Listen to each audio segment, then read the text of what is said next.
Salut à tous et bienvenue pour ma vidéo qui va essayer de vous présenter 10 films vraiment très importants de la culture cinématographique américaine mais également mondiale.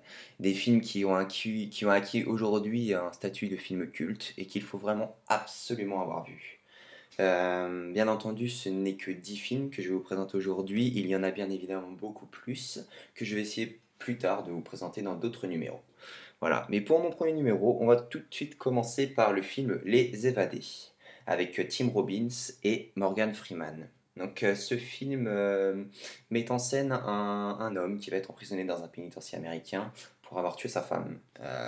Ce film est vraiment très émouvant et très touchant et montre les conditions de vie dans les prisons américaines, mais on peut également étendre ce statut aux prisons du monde entier, surtout à l'époque de ce film, puisqu'il met en lien la corruption, et tout simplement des agents pénitentiaires, mais également les harcèlements que les, hum, que les hommes, mais également les femmes, pouvaient recevoir durant leur séjour dans ce genre de pénitencier. Les évadés aujourd'hui a acquis un statut illégitime, puisque dans l'Internet Movie Database, le site connu de films référencés sur Internet, Les Évadés est tout simplement le numéro un. Donc c'est pour vous dire que vraiment il a fait l'unanimité auprès des millions de personnes donc, qui ont voté pour lui sur l'Internet Movie Database, mais également pour les professionnels du métier. Concernant notre numéro 2, il faut absolument parler du Parrain. Donc le Parrain, cette trilogie vraiment cultissime, qui met en scène une famille, les Corleone, dans le monde de la pègre, donc dans ce monde vraiment très... comment vous dire ça? La pègre, oui, c'était abominable à l'époque, mais il fallait être dur et savoir se faire respecter dans ce monde. Ça mentionne cette famille sicilienne, donc venue grâce à un homme, donc Don Corleone, qui est le premier parrain, donc dans le parrain 1, et qui va permettre à sa famille de vraiment acquérir un statut de famille très importante de New York concernant le trafic de stupéfiants, de narcotiques, etc. Donc, et le parrain, vous le connaissez sûrement et beaucoup de personnes l'ont déjà vu, mais c'est vrai qu'on voit encore des gens aujourd'hui qui n'ont pas forcément vu la trilogie du parrain. Il faut vraiment l'avoir vu, c'est vraiment obligatoire. Si vous aimez le cinéma, il faut voir le parrain, c'est vraiment une trilogie incroyable. Voilà, qu'il faut vraiment avoir vu, je le répète. Donc, plusieurs acteurs vont faire partie de ce projet de trilogie.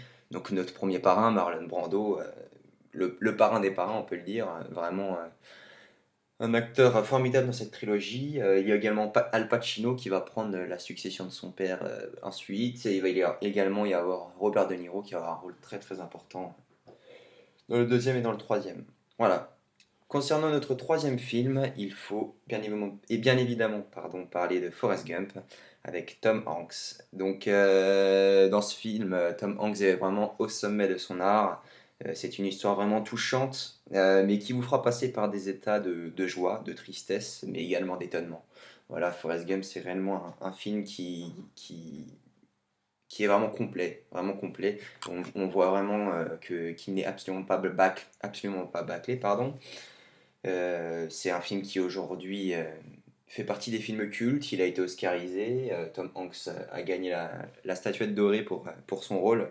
C'est vraiment un film que je vous conseille très fortement et qui fait partie de mon top 10 sans hésiter des films du cinéma américain. Encore un film très important qu'il faut vraiment que vous ayez vu pour notre quatrième film, donc c'est Le Pianiste avec Adrien Brody. Donc ce film il prend place pendant la Seconde Guerre mondiale. C'est l'histoire d'un pianiste juif qui doit tout faire pour ne pas se faire prendre par les troupes allemandes, sous peine d'être déporté dans un camp de concentration. Voilà, donc ce film a été réalisé par Roman Polanski et le rôle principal est donc distribué à Adrien Brody qui a été oscarisé pour l'occasion également pour sa prestation, il faut le dire, formidable. Pour moi, parmi les meilleurs du cinéma. Notre cinquième film est encore une trilogie, et cette fois-ci c'est la trilogie des Retours vers le futur.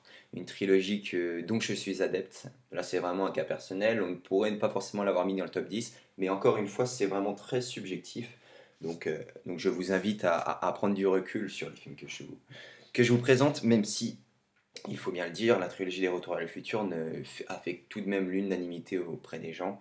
Donc cette trilogie met en scène un savant fou en fait qui est surnommé Doc, joué par Christopher Lloyd, et qui va inventer une machine à remonter dans le temps.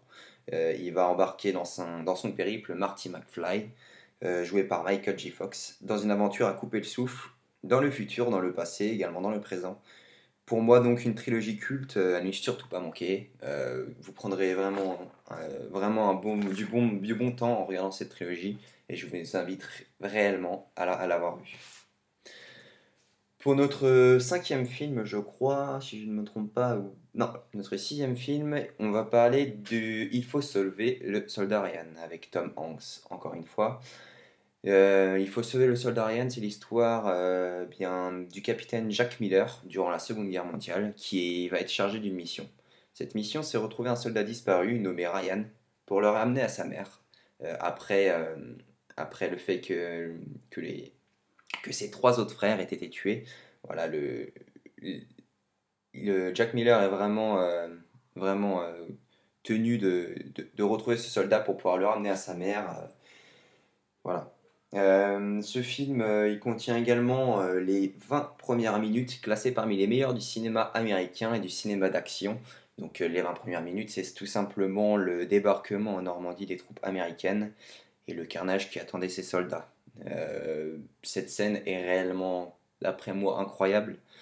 Si je ne pèse pas mes mots, elle est vraiment ultra réaliste. Vraiment, elle peut vraiment vous montrer l'étendue du carnage qu'il y a eu à l'époque. Voilà. D'après moi, c'est vraiment le film qui retrace le mieux ce débarquement. Bon, c'est vrai que avec les moyens qu'il y a de nos jours, on a pu vraiment montrer voilà, donc ce carnage. Et je trouve vraiment que ce film, donc, qui dure un peu plus de 2 heures et demie, est vraiment très beau, bien qu'il soit très triste, il faut le dire. Mais voilà, encore un Tom Hanks au sommet de son art qui va nous faire ressentir de multiples sentiments. Pour le prochain film, je vais vous présenter Shutter Island, donc sorti en 2010 avec Leonardo DiCaprio et mise en scène par Martin Scorsese. Donc c'est l'histoire d'un marshal qui va venir enquêter sur une île isolée à propos d'une disparition mystérieuse survenue dans un hôpital psychiatrique où sont détenus les cas les plus dangereux du territoire. Donc Shutter Island va vraiment comment dire, vous faire ressentir des sentiments assez intrigants, je trouve. C'est vraiment une atmosphère ultra pesante, ultra lourde, un film assez noir, et donc l'intrigue est vraiment époustouflante. Et pareil, il va vous présenter des scènes d'une tristesse et d'une tension incroyable. Euh, D'après moi, c'est réellement un des meilleurs films de ces dernières années, sans aucun doute, avec un très bon Leonardo DiCaprio. Pour le prochain film, je vais vous présenter La Cité de Dieu. Donc La Cité de Dieu, c'est un film brésilien qui raconte l'histoire d'une favelas brésilienne surnommée La Cité de Dieu. Donc l'éponyme du nom du film. Ce film met en scène d'une incroyable manière la vie chaotique en fait que ces familles vivent dans ces villages pauvres et insalubres. Entre drogue et violence, un jeune homme qui se rêve photographe va devoir survivre. Donc voilà, c'est La Cité de Dieu. J'ai eu l'occasion de le voir il y a très récemment. Et je pense réellement que ce film est à classer dans le top, au moins le top 20 des meilleurs films de nos jours, même voire du- de, de, parmi le top 20 du cinéma entier en fait. D'après moi, c'est vraiment un film magnifique qui présente réellement très bien les choses. Et c'est vrai que que je pense il a vraiment sa place dans ce top 10, même si je suis d'accord qu'il y a d'autres films qui pourraient lui ravir cette place. Voilà, pour finir, on va parler des trois derniers films. Donc le premier c'est Usual Suspect avec Kevin Spacey.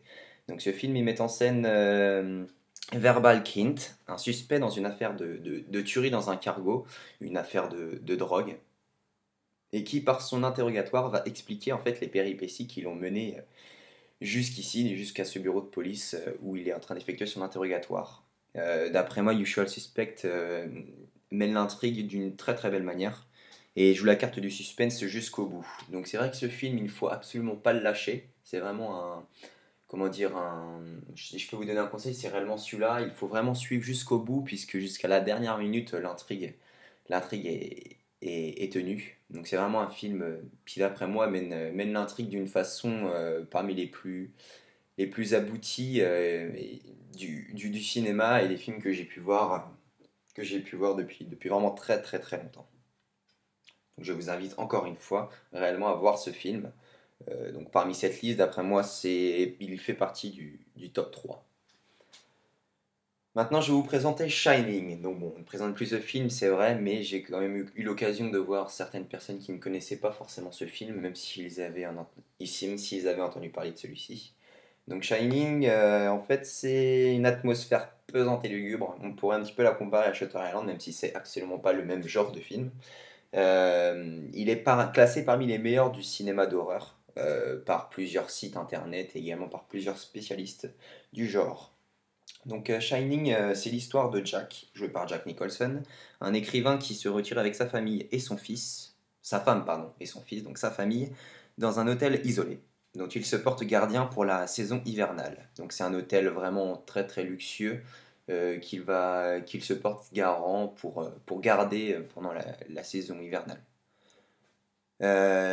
Jack va venir dans ce lieu pour se concentrer en fait sur le livre qu'il va absolument aboutir, donc un lieu très calme où il va pouvoir vraiment réfléchir sur son livre. Cependant, en fait, cet hôtel a autrefois abrité une tuerie orchestrée par un ancien gardien de l'hôtel, plusieurs décennies auparavant, qui tua sa famille après avoir passé un temps conséquent dans celui-ci. Donc voilà, c'est vraiment, d'après moi, l'un des films l'un des meilleurs films du cinéma, sans aucun doute réellement. Quand on en ressort, on a vraiment vécu énormément de sentiments. C'est vraiment, d'après moi, ce qu'on recherche dans le cinéma. Vraiment, ces sentiments que ça peut nous faire ressentir. Et c'est vraiment, vraiment incroyable. Pour le dernier film que je vais vous présenter, je vais parler encore une fois d'un film de Jack Nicholson qui est Vol au-dessus d'un nid de coucou. Donc Jack Nicholson dans ce film joue le rôle de McMurphy qui va volontairement se faire admettre dans un centre psychiatrique pour échapper au pénitencier auquel il est habilité. Donc seulement McMurphy en fait va se prendre d'amitié avec plusieurs des internes de ce centre, dont un particulièrement qui est un grand indien et qui va jusqu'au bout être son ami en fait. Et bah, c'est vraiment, vraiment très intéressant ce lien entre les deux personnages. Euh, Par contre, le problème c'est qu'en fait McMurphy va se demander si au final il n'est pas privé de sa liberté, bah, comme les autres adhérents de ce centre. Voilà, donc d'après moi, Vol du ciné de coucou, c'est vraiment un film qui est parmi le top 10 du cinéma de tous les temps. Donc qui a obtenu plusieurs Oscars également.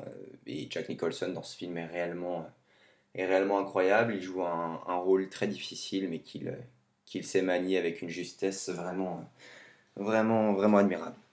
Voilà, donc j'espère que ces 10 films, que cette vidéo tout d'abord vous a plu. Encore une fois, je vous dis, je vais faire d'autres numéros puisque 10 films, c'est vraiment très très très très serré comme top en fait. Un top 10 c'est vraiment très serré pour regrouper tous les films qui sont vraiment à regarder. Mais si déjà il y a 10 films que vous devez absolument voir, c'est réellement ceux-là. Donc voilà, je vous invite à partager, à aimer et puis à voir mes autres vidéos. Voilà, donc je vous dis à la prochaine. Salut!